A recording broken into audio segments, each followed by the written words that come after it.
answer in between too, Hey everybody, we are live. Welcome to another business panel here. Bethany Baptist Church, the Transformation Church of New Jersey. So glad you guys can join us this evening as we continue to help business owners, help people in life in general, but also specifically for this, business owners, those who want to be in business, those who are in business. Tonight, we're going to teach you how to be legit, how to have all your paperwork and stuff together. So you're not doing it half and running into issues. So glad you guys can come on this evening. We want to give people some time to come on, and as you're coming on, of course, please share if you can, and let people know that we are on this evening as we continue to help you guys with your business. Last month we did. Reverend Rich, we did the how to write a business plan. Last month, how to write a business plan. This month, we're doing legal and insurance. I believe next month we're doing some other things and a whole series of lessons to help you guys get your business started and have it work out good. If you have any questions, of course, you can put them in the comments section, and we will have a team of people to help you all get into it. So we're going to do some brief introductions, and then we're going to get into our conversation. I'm Pastor Nick. Many of you know. Of course, we have Reverend Rich, one of the assistants to the pastor. Below me is Todd Riddick, a lawyer, as well as now doing real estate now. Absolutely. Yes. I'm sure less stress representing people. Much more enjoyable. Right. Much more freedom. Yeah, much more freedom. And I'm sure all that legal knowledge has helped him in the real estate business too. For sure. To know all those things. So we want to welcome him. He'll share more about himself. Thank you for having me. Sure thing. And then Mike Bermudez from Braddock Agency. He is our direct representative here at the church for all of our insurance needs. They do commercial, personal. Braddock, again, does the insurance here for the church. They also do my personal insurance too. They have a personal side. Every facet. I've been recommending people to Braddock, and they've been saving people money. True words. All the time on their car insurance, home insurance, as well as, of course, helping us with the commercial property. So again, you guys please share. We got some people coming on. You. Comment, and then ask your questions. We'll be here monitoring them and presenting them. Reverend Rich, you can take it over. I'll just be here for support. Thank you. Thank you, Pastor Nick. We always appreciate you joining and the support of the BPA. And certainly, as Pastor Nick said, on behalf of Bishop David Evans himself, the entire Bethany family, and the Business Professionals Association leadership team, which is Sisters Deborah Dickerson, Sisters LaWanda Combs, Sister Jane Ellen Miller, we at the Bethany Business Professionals Association are here to bring you things to help you in your business. As Pastor Nick said, we first had how to do a business plan. We're now going to talk about the legal and insurance aspects of being in business. Next month, we're going to talk about funding and finance. And in April, we're going to wrap this particular session up with social media and marketing for your business. So we're trying to bring you things that will be applicable to the things that you're going to be addressing with respect to each of your business. So as Pastor Nick said, tonight we have Mr. Michael Bermudez and Mr. Todd Riddick. We're going to give them a couple minutes just to tell you about themselves and what it is that they've been doing, and then we'll jump right into the questions. Please come on in. As Pastor Nick said, please share, let folks know we're here. Tell them to bring their pens and pencils, write down their questions, and write down the things that we're going to talk about tonight. So, Michael, you want to tell us a little bit about your background and how you got into insurance? Sure. Well, oddly enough, I'm a graduate of Rutgers University. I actually have a master's degree in exercise science and physiology. So don't ask me how I got into insurance, right? Most people fall into insurance. That's what happens. But I've been in insurance for 15 years. We do all facets, like Pastor Nick said. We do life and health, all the simple liabilities, general liability, workers' comp, property, as well as benefits. And my specialty is on the P&C side, the property and casualty side, which is taking care of, like I said, general liability, workers' comp, property, auto, if that's needed. But the Braddock Agency, we've been around since 1923, so a little bit of experience there. And we have access to all markets. But really, what we really like to call ourselves is risk managers, because a lot of people who have insurance and don't really understand the gist of what it is they have or what their insurance, covers. They think by making a call and getting business insurance in place that they have everything that they need, which, what we really try to do is, one, dumb it down so it's easy to learn, because insurance is fast moving and can be very confusing. So a lot of literary in there that, can really confuse folks. So we just want to make it simplified for you, make sure your business is covered properly, and, make it as fun as possible. That's key, because not the most fun business, but we try to make it fun. It's necessary. We try to make it fun. It's necessary business. You know what? Well said. It's a necessity. And you had mentioned something about business plan from one of your prior meetings. And I always tell people that you always got to make sure that you allocate those funds in your business plan, a small percentage that has to be for your insurance costs, because, I don't want to get too far ahead of myself with our meeting here, but, in the event of some kind of lawsuit or claim, you can spend a whole lot of money quickly. So, amen. And take you down real quick, and take you down and out of business real quick, right? Correct. So the fraction of, a lot of people. So the best thing to say is, we want to save you as much money as possible, but you can't be cheap when it comes to your insurance. It's like you can't drive a Ferrari and have Volkswagen insurance. Amen. Amen. It's just got to be done right. Amen. Well, thank you, Michael. Appreciate that. We'll come right back to you in a minute. Thank you for having me as well. Riddick, you're welcome. And thank you for taking the time to be with us tonight. So we really appreciate your time. No problem. And Todd Riddick, Mr. Riddick, tell us a little bit about you. I've known you for a while, but tell us a little bit about your background in law and what you're doing today. First of all, thank you guys for having me on the panel this evening. I really appreciate it. I'm a local product, grew up in the Voorhees area, went on to college at University of Delaware, graduated University of Delaware in 1993, and for some reason decided to go on to law school. So I went to law school, graduated from Seton Hall Law School in 1996, and moved down to Washington, D.C., where from 96 to 2007, 2008, I practiced commercial litigation for a few firms down in the DC area.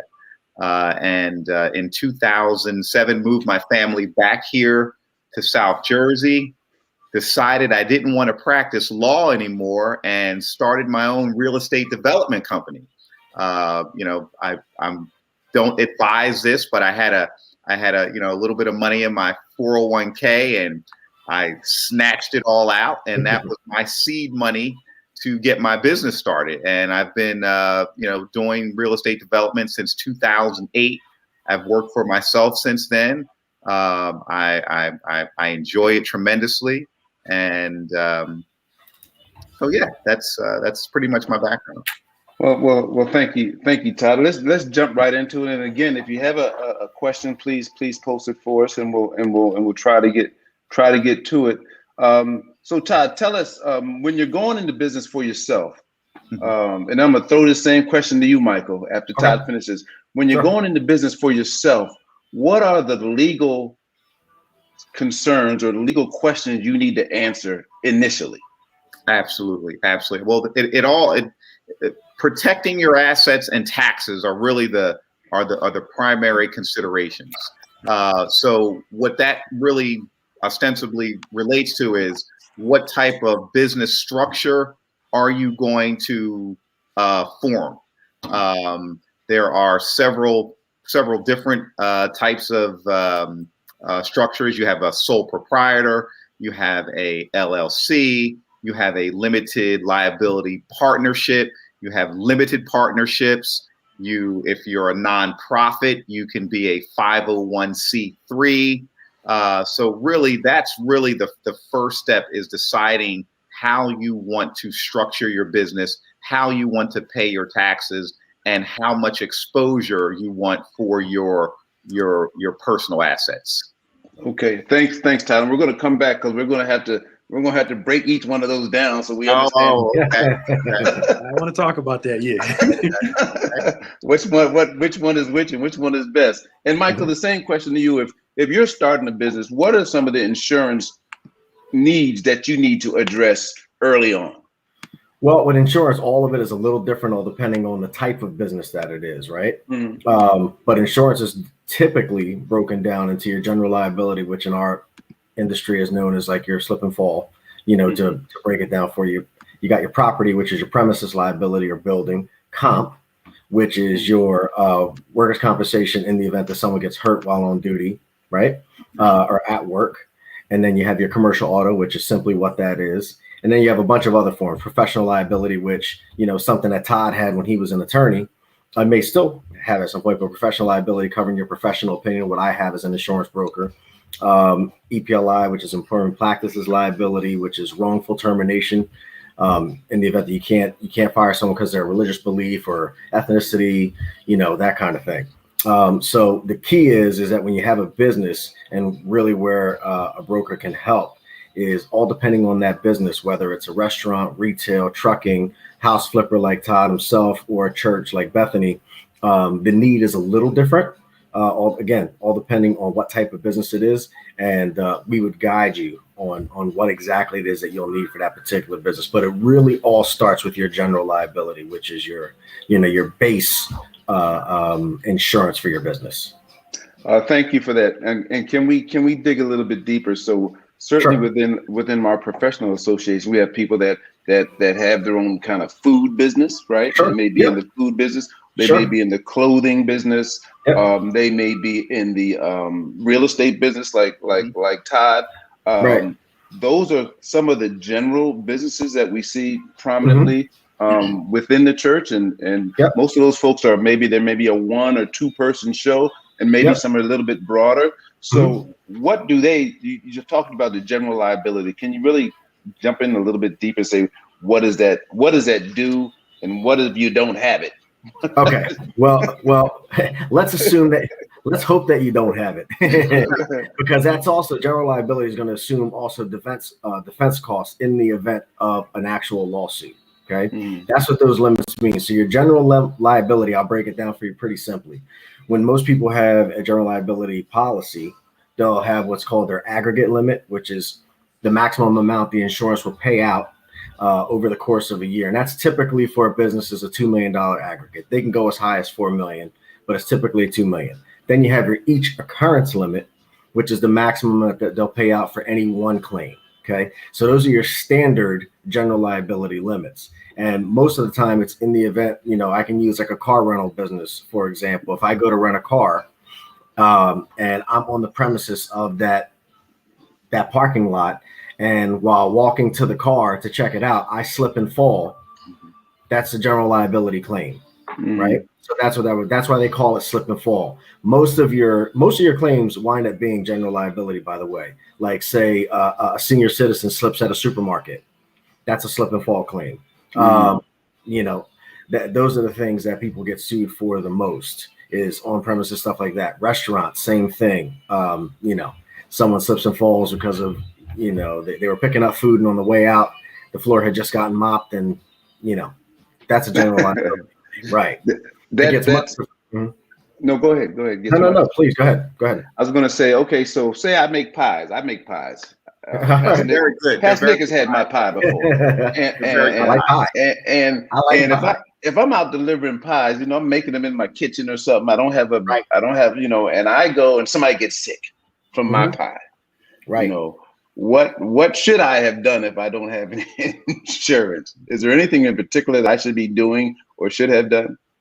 Well, in a case like that, it's tough because that's considered like your completed op, where you bake the pie, you deliver it, they ate it, and someone got sick from it, right? If it's off premises, like it wasn't done in your restaurant, meaning if someone came in, they sat down for a meal in your restaurant, got sick on premises, that's a much easier lawsuit, right? Because they were in premises, but you're delivering something into their home. It's almost like it's done, it's paid for, it's there. That's a very tough lawsuit. That's a very tough lawsuit. I think that it would have to be something really catastrophic to happen to someone, and more importantly, to prove it. It's tough. That's tough. But in that sense, I mean, of course you still want to have it, but if you're delivering food, then you got to have commercial auto coverage. Okay. Now you're using your vehicle for commercial use. Okay. Michael, quick question for you. Would if you have a homeowner's policy, would that kick in if you have like an umbrella policy or something like that, or would that not be? Not necessarily, because if you're home, so that's a twofold question. You can have a business. I'm thinking about the question that just came across. I don't know if you see that question. You see the question on the front, Mike? Yeah. Do you need insurance? Got it. Yeah. All depending what that business is, because again, you're not doing.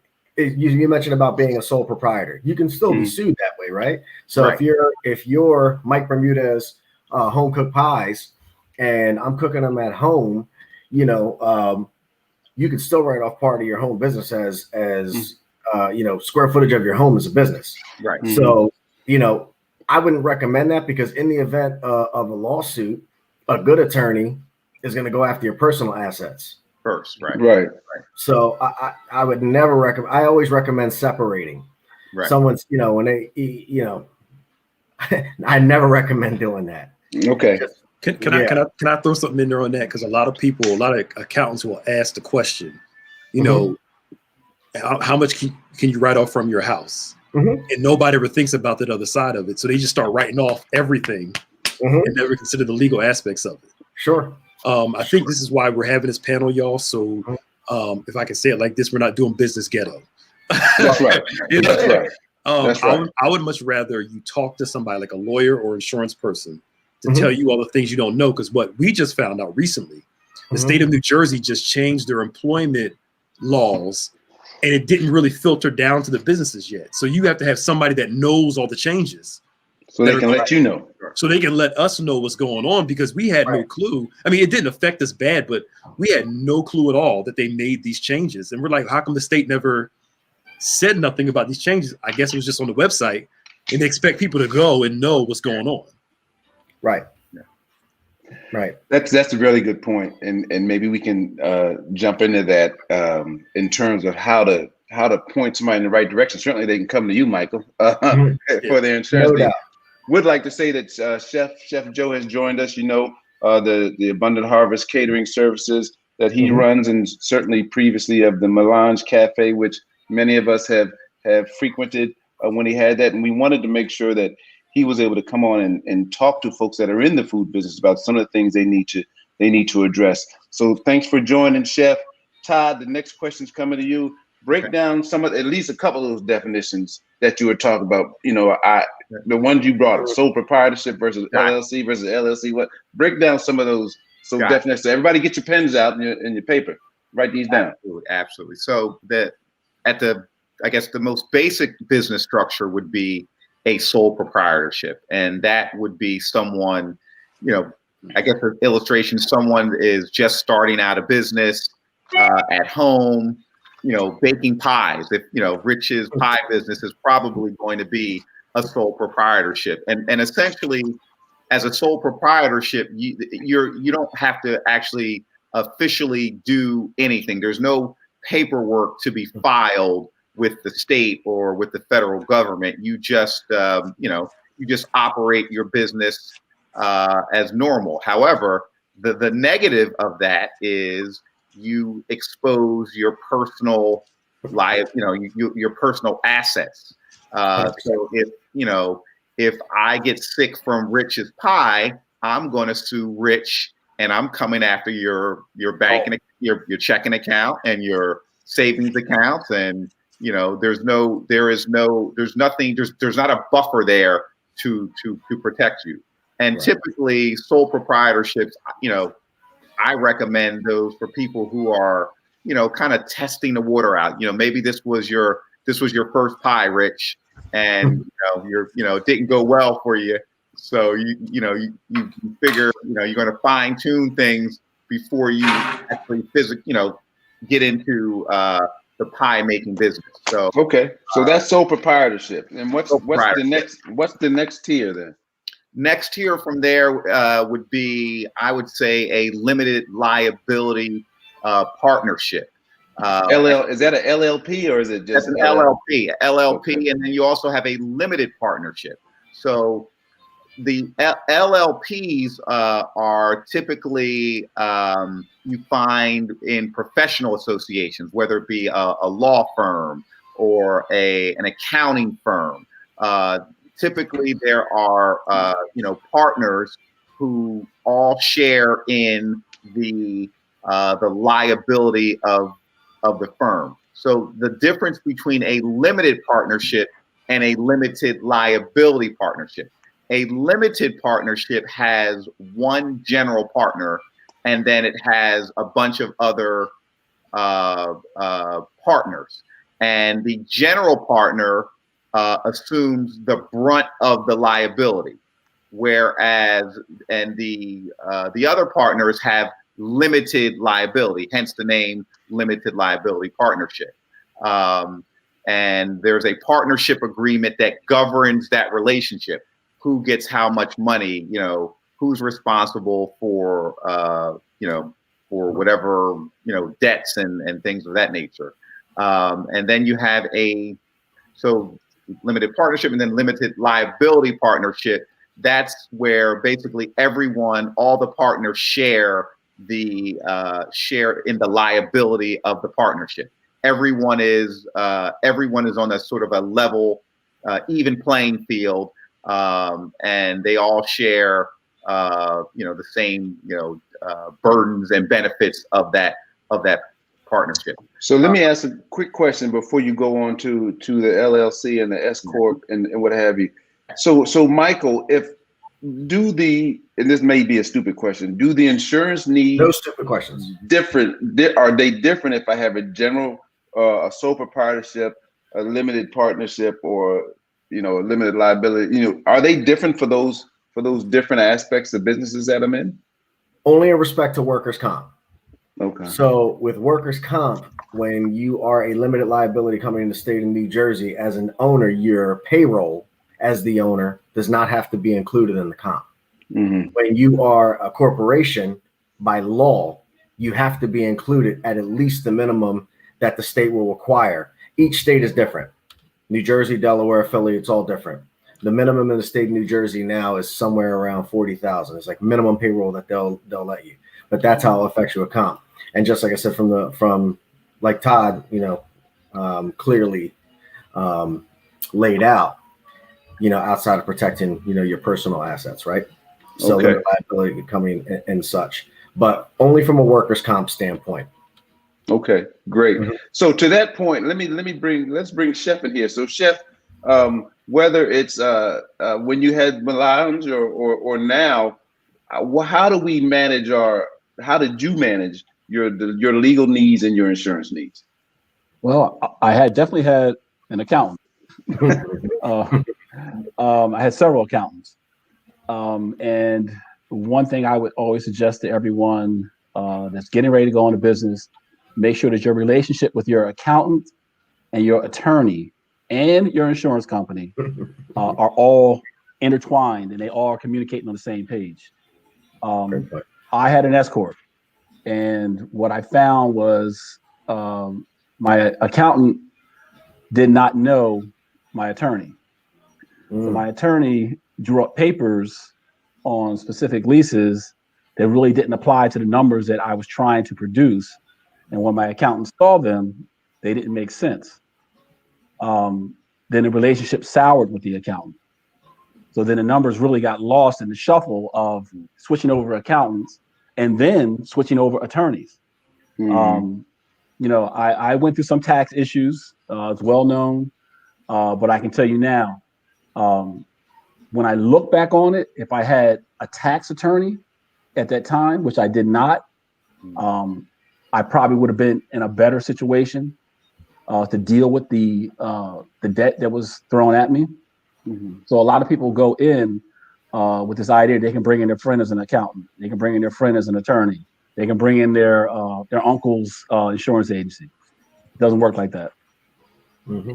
You can lose everything so fast. Yeah. So it sounds like, and tell us if this has been your experience, Michael and Todd, that, if I'm in business for myself, mm-hmm. and if I have an accountant and a lawyer, my legal and my insurance person, and I don't know who else I may need, but that at some point we should all be able to sit around the table. Absolutely. So we know what each other is doing. What has been your experience? What have you seen, Michael? What have you seen, Todd, to that extent? Todd, you can go ahead. Wow. From a personal anecdote, I have an accountant, and my accountant and my lawyer don't really, for my specific industry, they really don't need to kind of come together. Typically, when I get a lawyer involved, I am either drafting an agreement, or most recently I had to force someone to sell me a property. I was under contract to buy a property, and this person tried to back out at the last second, and I had to, get my lawyer involved to write a bunch of nasty letters back, and within a month we, eventually made it to closing. But my accountant and I are extremely intimate because, as a business owner, I want to protect as much of my income as possible, without, sort of, balancing the law. And, but that's just for my industry. Your industry may be different, Michael. Well, in insurance, for sure, accounting and legal is very tightly intertwined. In fact, the president of our company is an attorney of my insurance firm. And the reason I say that is because there's a lot of times where there's legal documentation in terms of how, like, a lease may be drawn up or rental agreement, those kinds of things that are all legal documents that I have to view the insurance section of that legal document. That's all I worry about is, my field of expertise is the insurance section. So typically a client of mine will send me the insurance section of their legal document, right? So we can make sure that all the I's and T's are crossed, if you will, for everything that they need, whether they're a tenant or they're buying a building, real estate transaction, whatever the case may be. We make sure that they have everything that they need for the bank, for the landlord, for the car lot, it all depends on who it is. And so it's very tightly intertwined that way. From a tax standpoint, insurance, there's a lot of auditing that happens, a lot of audits that happen on an annual basis, especially when it comes to your comp. And the bigger the company, if the company is driven off of sales, there's a lot of audits. So we do have to work hand in hand sometimes with the accountant, although again, that's the accountant's expertise.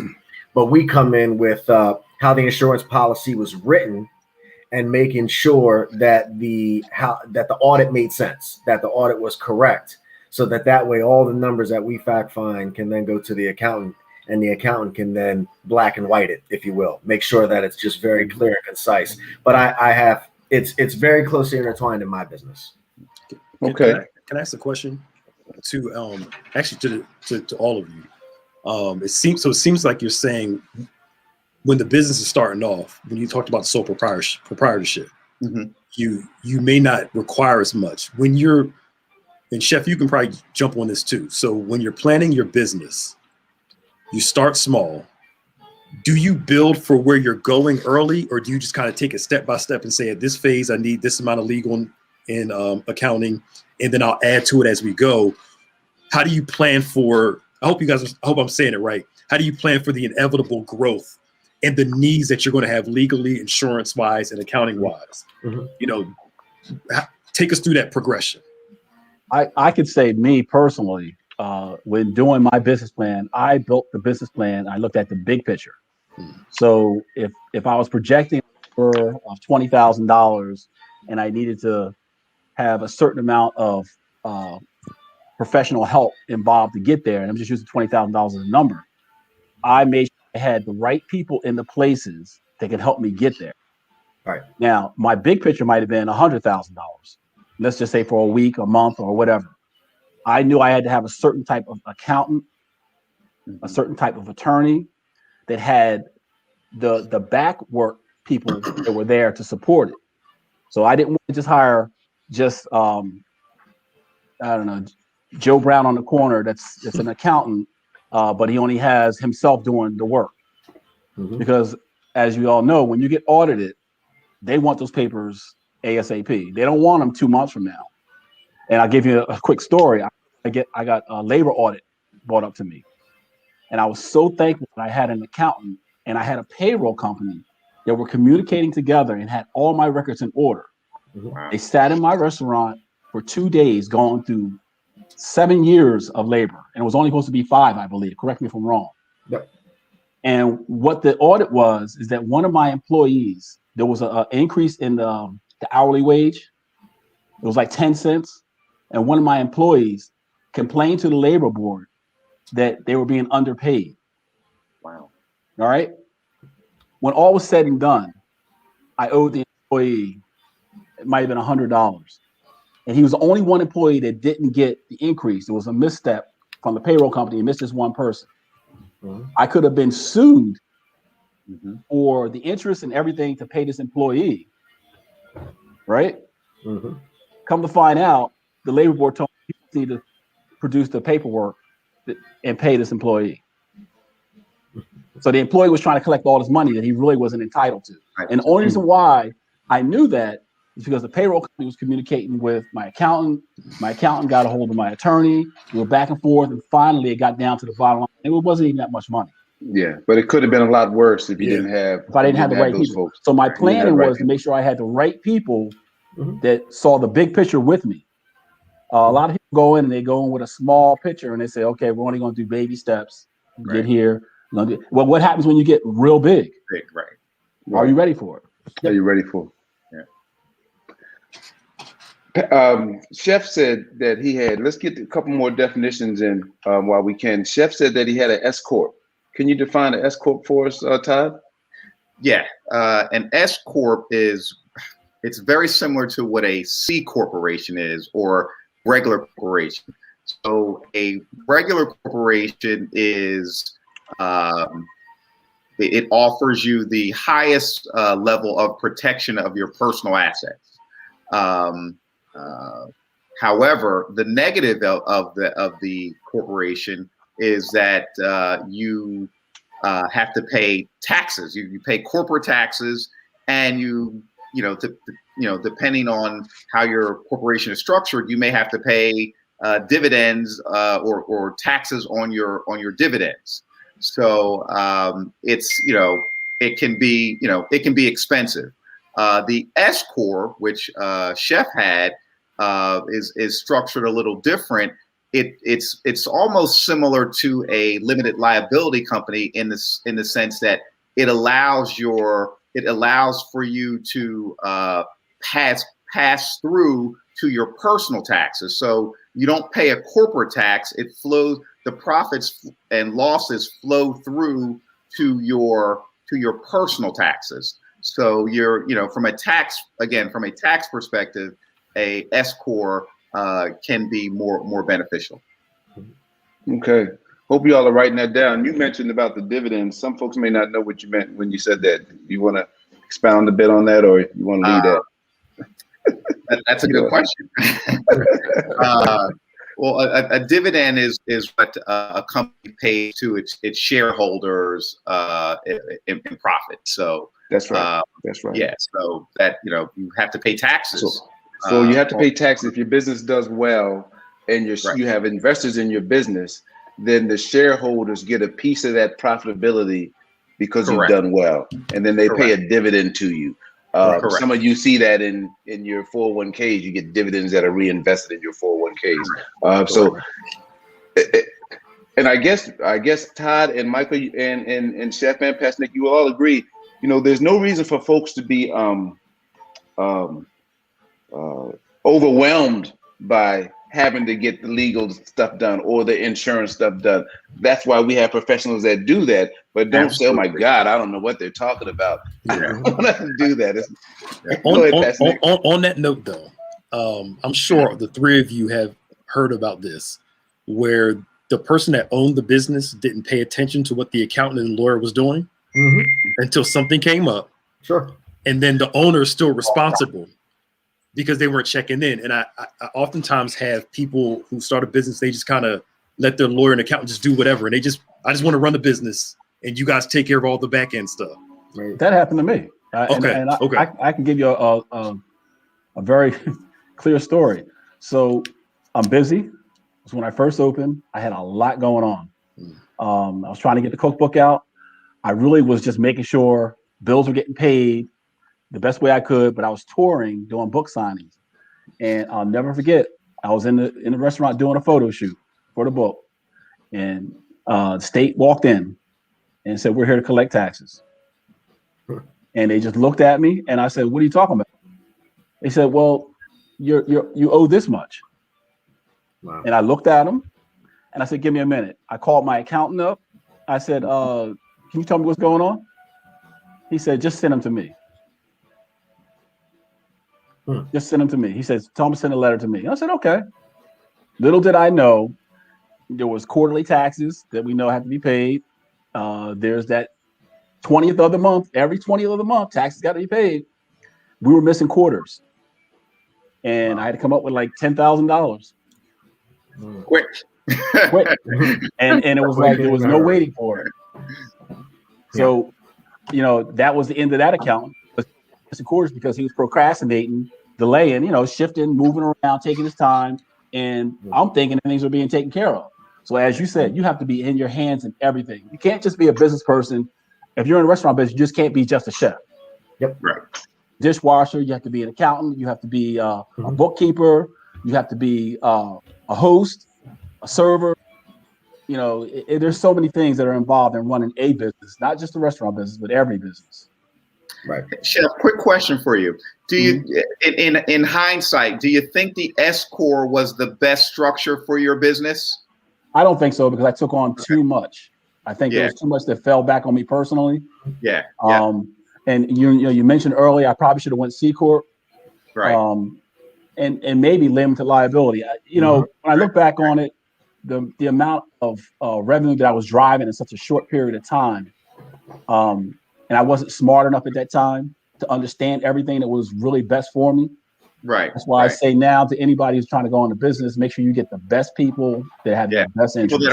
People that are smarter than I'm a firm and fervent believer of creating a team of people that are smarter than me. And I'm not an accountant, so. And I learned that real fast. And that's also why when you're putting this business plan together, when you're putting this vision together for what your business is, you've looked at the product, you've looked at the market, you've looked at how you're going to put it together, you've looked at your team. You have to look at those. You have to look at the bucket of those things that we're talking about tonight, and those things that we're going to talk about in the upcoming months. What are my insurance needs? What are my accounting needs? What are my legal needs? And you might not need all that stuff at the same time, but you have to know that these are also boxes that I need to check as I'm putting this business in place. Okay. So I do have a question in the comments. You want to go there, or you want to? Yeah, no, go ahead, please. All right. Let's go. Me wants to know, I started 2 LLCs last summer. Haven't launched, so I have absolutely no profit at this point, just expenses. Do I include them when I file taxes for 2020? But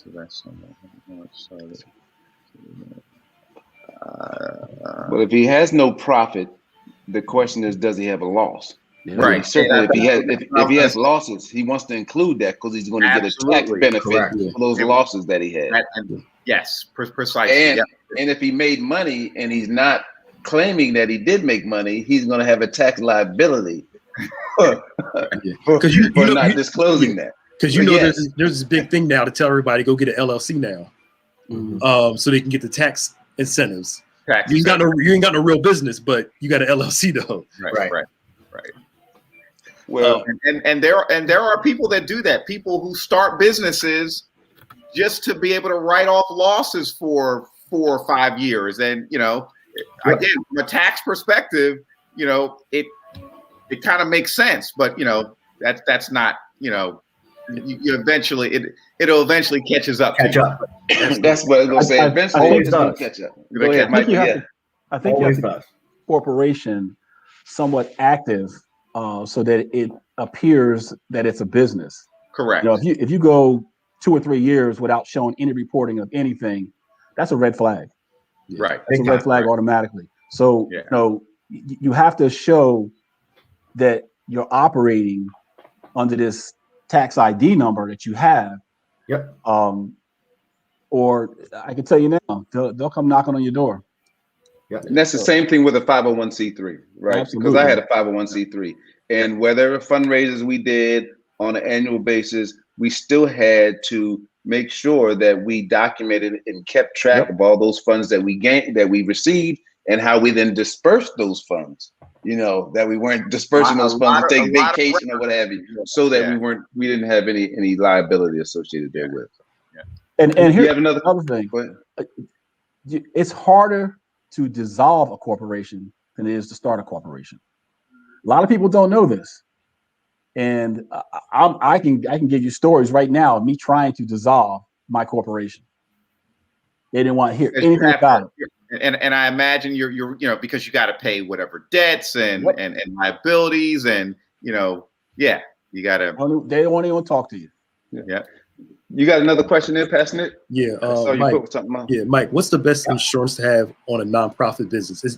Do nonprofits and for-profits have a different type, or is all the same? A little different. No, it's a little different in terms of the need. But again, insurance is all about the risk. It's all about what the risk is. So, from a restaurant to a nonprofit to an attorney to a gas station to a retail shop, it's all going to be a little different because the risk is a little different, right? So in terms of do they need specific insurance in terms of them operating as a nonprofit? Not necessarily. They're going to still have all the same business needs. Really, the nonprofit comes in more on the tax side, the accounting side, how they file. But from an insurance standpoint, they're going to still need all the basic necessities for their premises, for their operations. So general liability, property, all that is pretty much the same. Okay. It just wavers all depending on the type of risk. Okay. Because one person asked about if you have an LLC or limited liability, do you need to purchase business insurance? But you're saying it's basically based off what you're doing. Yeah, but you should. Yeah, I mean, if you have an LLC, sole proprietorship, you always need business insurance. Yeah. Period. And more now these days, you're going to find that because there's so many lawsuits happening, that you're going to get people who aren't even going to let you step foot in their house, even to just do home repairs without an insurance certificate in hand. Yeah. I mean, that's just going to happen. So, and no one should do that. I mean, if you have a electrical contractor coming to your house, to fix outlets, they should give you a certificate of liability naming you as the additional insured for the time that they're in your home. Because if that fire happens, you don't want it to fall on your homeowners. You want it to fall on his insurance because the fire was caused by his work. So remember, I just want to say something earlier, Todd kind of and Chef brought this, made me think about this. You always want to think about insurance in terms of transferring liability. And the biggest example I'll give to people is if I'm a general contractor of a big job, and let's just say I'm the money, and I'm the guy that buys the property. Todd may know this because he's flipping houses. But I hire a drywall guy, HVAC, electrician, plumber, concrete guy. All of those guys are going to issue me certificates of liability naming me as the additional insured because I'm transferring liability to those guys that I hired. I'm not doing the work. They are. So now I transfer that liability to you. So how I protect myself as the GC from a legal standpoint is saying, hey, I got certificates of liability here. I am the money on this job. I hired him. Here's his insurance certificate. He's the guy that was at fault on this particular job. More than likely, the GC is going to be pulled into a lawsuit by a good attorney. They're going to pull everyone in, but the chances of him being fully liable for it is very minimal if he did everything he's supposed to in terms of getting all the certs and all that. So my point is that everyone has to have insurance. And to Todd's point, if you start as a sole proprietorship, if you start small and you find yourself starting to grow pretty quickly, step out of that and get yourself to that next level. Limited liability company, because remember, the more you grow, the more you have to lose. That's just a very simple way to put it, right? The more you grow, the more you have to lose. If you have a bigger home, your homeowner's insurance is going to be larger because you have a better home, right? You drive a fancier car, same thing. It's the same thing with your business. If your business expands, you're bringing in more money, you're doing more, you have more to lose.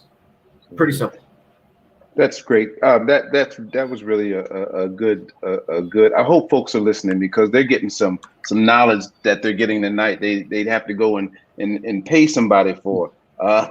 We are. Go ahead, Pastor. I'm so sorry. Just one thing I wanted to say too. not to take anything away from Todd, because I know as an attorney, when you get those services, you got to pay that sweet retainer. Sorry, Todd. No, Right? listen, I pay them all the time, and I hate it. I know it. Me too. Well, this is what I'll tell you from an insurance standpoint. For anybody who has never gone after get business insurance before, that's a free service. Mm-hmm. You don't have to pay upfront costs. There's no fee.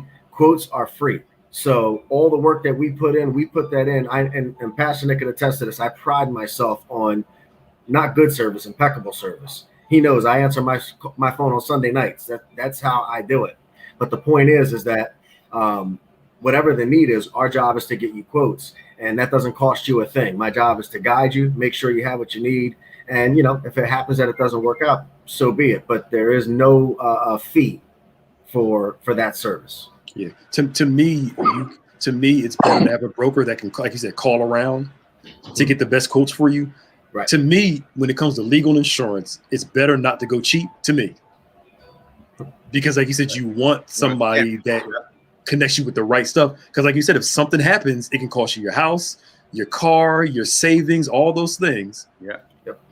If you got to spend the extra money to get the best, it's better to do that. On the front end, on the front end, then it costs you greater on the back end, especially nowadays with this happy society. It's the way it is. 100%. Mm-hmm. Hey, well, we really appreciate. We want to transition to highlighting one of our businesses at the church. We certainly are not asking you all to leave, but we do have Wayman Patterson hanging out and waiting to be entered into the broadcast. He's going to kind of tell us a little bit about what his business is. We try to highlight a Bethany business every at the end of every session for the last few minutes. He also may have some legal or insurance questions for you, Todd and Michael. So if we can let him in, I can see him, but I can't see what it looks. There he is. There he is. Hey, Wayne. Hello. How you doing? I'm good. How's everybody tonight? Good. How are you? Good. It feels like I'm intruding a wealth of knowledge on this call. I got my stuff in order.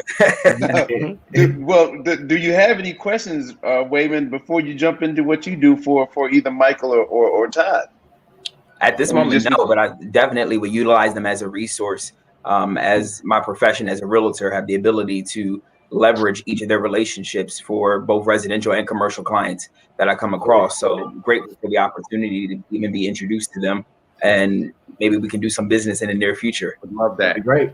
That's great. And we have what we'd like to do now is have Wayman talk about his business, and Todd and Michael and Chef, if you can hang on a little bit, after he gets through his business, we still have some other questions that maybe we'd like to pose before we end the broadcast, because it looks like we still have some questions there. Is that okay? Yep. All right. Well, Wayman, can we get Wayman bigger so he can kind of tell us and maybe show us? He may have to show us some things, but I don't know how to do that. But let's go ahead, Wayman, and tell us about your business. Awesome. So by day, I am a realtor with Keller Williams Realty. I have been licensed for over 6 years now, where we educate our clients on and hold their hand throughout their entire process, giving them, I always call it the white glove experience, because it's one of the most and probably the biggest transaction that they will ever complete in their life.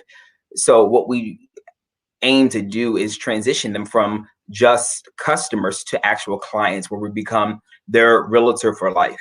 And not only selling them a home, we look at this as having a full financial conversation with them, where we even, I partnered with some amazing individuals where we can work on credit as well as financial needs analysis to make sure that our clients are set up for success.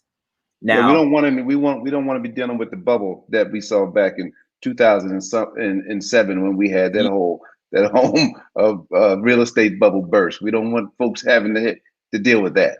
Not at all. And we want to prepare them for success and making sure that if life does happen, or like 2020, we had COVID, and who would have ever thought that we would be in a situation, but we prepare them so that they are able to live and thrive even through a pandemic. So tell us. But Go ahead. No, go ahead. So tell us about, now you have more than one business. I know you do. So that's why I said, I didn't know which way we're going to go tonight, but coming off the amazing panel that you had, I wanted to, make sure that we got that piece in there. If you look up my name in the dictionary, you may, under entrepreneur, you'll probably see my face. But tell folks how you got started and, what are some of the hurdles that you've overcome, but then tell them how to get in touch with you about, what your business offerings are. Absolutely. So I was always thinking about big picture, future, and got my real estate license while working in corporate banking. I was in banking and worked for 2 major banks for over 12 years and enjoyed it. I was right out of high school, making good money, but helping people with their financial situation as well, be prepared for success. And I enjoyed helping small businesses as I was a branch manager. Be prepared and run a successful business. And I had the idea of supplementing my income, went and got my real estate license, and had that transitioned me into becoming a full-time real estate agent. And I always say rejection is direction. We were taught that, So the means by which I got there, we could talk about that at a later time, but I'm excited because the last since 2018, I've been full-time in real estate and I love every aspect of it. But a true passion of mine is fashion. So we want you to be able to look good while you're going out. So the Debonair Man is the name of my clothing line, and we are tailored to your sophistication. So we handle anything from the suit to the shoe. And we have our clients that we dress for occasions, and we had to pivot a little bit with COVID. But we have weddings coming up in March and things of this year. So we have a full-fledged clothing company. We are on all of your social media platforms at The Debonair Man. There's also a website, thedebonairman.com, for all of the real estate needs. And we'll also put this in the chat for you. It's Wayman Patterson Realty. Okay. That's great, Wayman, and such a wonderful to have you here with us tonight. Can you tell us, maybe some of the hurdles that you had to overcome, whether it was in the real estate side or the fashion side, for folks that are trying to get into, some line of business? I would say comparison, because comparison, is a thief of your joy. And know that if God gave you a vision, and run with that vision, write it, make it plain, run with that, and stay in your lane. Put the blinders on, focus. There's enough out here for everybody to eat. There's a realtor on every corner, but there will never be a you. So be unique in your proposition and your value add, and ensure that you are being authentic to your true self. That's so well said, Wayman. We know that everybody has a gift. God's given all of us a gift, and He's also provided us with purpose. And if we can match that gift and purpose together, it can be a help to everyone, and we don't have to feel like we've worked a day in our lives. If we enjoy, here we are, 7:53 at night. Exactly. So your clothing line, how do you source your materials? Do you broker other folks' products? Do you have somebody making the specific stuff for you all? How do you do that? Yep. So we have 2 different parts. So we have one where I actually have a partnership, and I pull from a line where I wholesale, and we pick from this exclusive vendor so that all of our clients can stand out in the crowd, and they can be identified with statement pieces where nobody else will have what they have on. And that's what we pride ourselves in. And we also have a component for custom as well. And we have a custom tailor that we utilize right here in Voorhees, New Jersey, to meet any of your, needs. If there's something that we can't get for you, we can definitely make it for you. Okay, that's great. So always sharp, always clean, always nice. Wayman, we really appreciate you coming on. Don't go nowhere, because we're gonna bring the rest of the panel back and ask some questions and make sure we see what the people have to say. So welcome back, Todd. Yep. Welcome back, Chef, and welcome back, Michael. And thank you, Pastor Nick, for joining us. We know he's a busy guy, so he had to go off to another thing. Just a question. I'm going to show these a couple questions. Let's see if we can address these. So Michael says, And what insurance related costs should be included in a rental lease? I think these are pretty standard agreements, aren't they, Michael? They are. But what I would make sure that from the renter standpoint, that you make sure you have enough property coverage for your own, your personal property. Make sure that dollar value makes sense, that they just didn't rate you up a policy that was like a standardized, that doesn't actually encompass the value of your goods. Make sure that dollar value makes sense. Okay. Thank you. I think we answered this question earlier, but I'm going to go back to it if I can pull it up here. Let's see. I'll ask the question. It says, do you need to purchase business insurance even if you have a limited liability company? Yes. Yeah. That's a 100% yes. No, and you want to be protected? Yes. Okay. Thank you for that. And Chef, while I'm going through some of these other questions, we know that there are a lot of people that get into the food business, and you have a passion around food. What are some of the things that folks need to be mindful of once they foray into the food area? Oh, I would say first, in terms of making sure they're protected, make sure you have your Serve Safe certification so that you're qualified to serve and sell and cook food for someone. That's statewide. It's actually national wide now. Make sure that you're having reputable vendors that have the license to sell food. Certain vendors, especially like shellfish. Seafood purveyors have to have a shellfish license to sell shellfish. You can't just go out and buy shellfish and sell it. There's tags that come with every shellfish, as far as clams and mussels and stuff like that you're supposed to hold on to for 6 months. Make sure your inspections are up to date from the Board of Health through the county. Make sure your inspections are up to date through the state.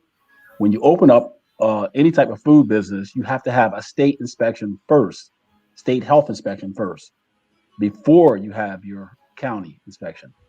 Okay. They will not let you open. And you can try it, but it won't work. Okay. Thanks, Chef. Wayman, we got a question here for you. And the question is, Wayman, what is a financial needs analysis and how can I get one? Absolutely. A financial needs analysis allows us to just review your current financial history as well as projection for the future. So we'll go over your current debt, your income, as well as projected expenses so that when you're ready to retire or even in your current situation, making sure that you're protected from an aspect of insurance as for life and health. In addition to when you're retiring, one of the things that is a pain point of mine is going into a Walmart or Sam's Club and you see an elderly person coming back into the workforce. So setting our clients up for success to make sure that when you retire, you can retire as well as keep the same lifestyle that you're accustomed to. Mm-hmm. Yeah, you don't want folks to be over leveraged. You buy a house and you have more house than money. Mm-hmm. Right. You can't do that. Car payment, your car payment do that to you. Car payment more than your mortgage. That's flipped up. That's not supposed to be that way. Right. Here's a question for you, Todd. Let me see. I just saw it. Do you recommend one general lawyer or a team of specific lawyers? That's a good question. And I learned this in law school. It depends. That's the answer to that question. It really depends on the type of business. It depends on, it depends on your financial situation. A team of lawyers is going to be expensive. You may want to, again, start out by just getting, one, corporate lawyer to to kind of handle all of your needs, or to kind of be like on standby, basically. I have 2 lawyers that I've pretty much, work with extensively. One is more real estate related, transactional. And then I have another guy that's more, litigation centric. So the answer to that question really depends on your financial situation and budget, and what it is you're looking to do. Okay, thank you, Todd. Yeah. I think I've addressed most of the questions that we have in the comments section. Before we close, and before I thank each and every one of you for your time, well, let me do that right now. Thank you each for joining us this evening. Is there any final comments you'd like to leave with our audience this evening before I close with some general announcements? Anyone? Anyone go first? Just good, Jeff. I'm sorry. No, Go ahead, Chef. I was going to say, before you go into business, ask for help. Mm-hmm. And ask the person that you admire the most that's doing what you want to do. Mm-hmm. Okay, Todd. I was going to say thank you for having me on the panel, but I kind of am going to piggyback off of what Chef Joe said, in that if you're starting a business, you definitely want to build a team and get advice from people that are smarter than you. I live my life that way. I try to surround myself with people that are smarter than me. So yeah, that would be my advice. Thank you, Todd, and thank you for joining. Michael. Yeah, well, I just again piggyback on what the guys are saying. I think it's really important to build. In business, you got to have a good team of minds around you, right? No one can say, hey, I have the answers to everything, because no one does. I know insurance very well, but that doesn't necessarily mean I know real estate that well, or what Chef does that well. I mean, so you have to surround yourself with a good team of folks that you trust, right? That have earned that trust. And I think if you guys build that relationship together, like Todd said, smart folks around you, folks that are smarter than you, got to learn how to humble yourself sometimes and put your pride down and know when to ask for help. And I think that you'll be better set up to succeed in business when you do that. When your ego gets involved, you're going to be set up to fail. Yeah. Well said, Michael. And Michael, how do folks get in touch with you if they have some insurance needs? Always. I mean, Pastor Nick, he has every number, including my blood type. But I'd be more than happy to send that over. But I mean, you can get the email, cell phone. I mean, it's the J.S. Braddock Agency. We're based in Medford, New Jersey, but I also have an office on 2nd and Chestnut in Philly. And I do every form of business insurance. There's nothing too small or too big that we can't handle. So I'm really happy to be here with you guys. Thank you. Michael, thank you so much. Thank you so much for your time. And Wayman, you're welcome. Wayman? Yep. Thank you for the opportunity to showcase what I do to help people prepare for the future, as well as dress well while they do it. Look forward to connecting with each of you. Our information can be found right in the comment section of the chat. Great. Thanks, Wayman. And so to all of our panel, thank you very much. To all of our listeners, please join us next month when we'll talk about funding and finance. Our host for the evening will be BPA, one of the BPA leadership, Sister Deborah Dickerson. We're going to talk about funding and finance. We already know we have two guests. One, the executive vice president from the Enterprise Center in Philadelphia and the Philadelphia Minority Business Development Agency, and then one of her colleagues. So we're looking forward to continuing along this line. We told you how to build a business plan. We've talked about legal and insurance needs of a business. We're going to go to funding and finance. And then in April, we're going to talk about social media and marketing, how to market your business through social media and technology. So we're really excited about what we have left to talk about. Please continue to reach out, share what we're doing. We're here every Thursday, third Thursday of the month for the Bethany Business Panel Association. God bless you, God keep you, and we'll see you next time. Take care. God bless you guys. Thank you. All right. Nice